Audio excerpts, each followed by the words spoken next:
What if you confess, then go back out and do the same sin again? What happens, or what does it mean? When we talk about confession, we have sort of four things that are kind of required. One of these things is contrition. There has to be sorrow for sins, and part of contrition is what is known in English as the firm purpose of amendment, that a person truly wishes to change their life. Now, notice that it says the firm purpose of amendment. It doesn't mean that there is the foreseen thing that things will change, but that the person desires to change. And this is an incredibly important thing. Every time we leave confession, we should desire never to sin again. That's the goal. That's what we should want. The thing we are striving for is from this moment forward, I will not sin again. I will not go and deliberately do something that I know to be wrong. However, we are fallen creatures. We do have concupiscence. We have the desire to do bad. And so the church doesn't say, if you were to do the same sin again, oh, well, that means you weren't really sorry. No. It's you have the intention from this point on to go forth and sin no more. Now, I will say that this is very important for people, especially that are suffering from things like addictions. You truly desire and you want to amend your life, but perhaps this addiction has been something that has been plaguing you for a long time.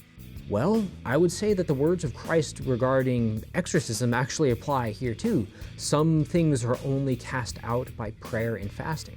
And so if you find yourself going into a habitual sin, if you find yourself going to confession and then continuing this sin, whatever that sin might be, go to Jesus. Start prayer, start with fasting, and continue to strive to remove this sin from your life, growing ever more dependent upon Christ.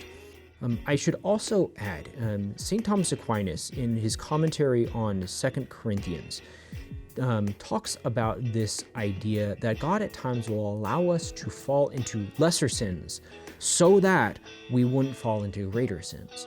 And he's talking specifically about the sin of pride. And he's he's commenting on the passage of St. Paul where he says, to keep me from becoming proud, I was given a thorn in the flesh, an angel of Satan to beat me 3 times. I asked the Lord to take this from me.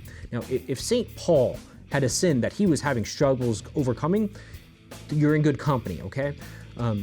But the intention when you go to confession must be, I truly desire to get this sin out of my life. So even if there is the foreseen idea that perhaps you'll fall into this, at the moment in which you go to confession, you say, I truly wish to amend this. And then you're following along with St. Paul. And the answer that God gave to St. Paul was, my grace is sufficient for you. So this is also a moment to grow in humility and dependence upon Christ, who is the only one that can overcome sin.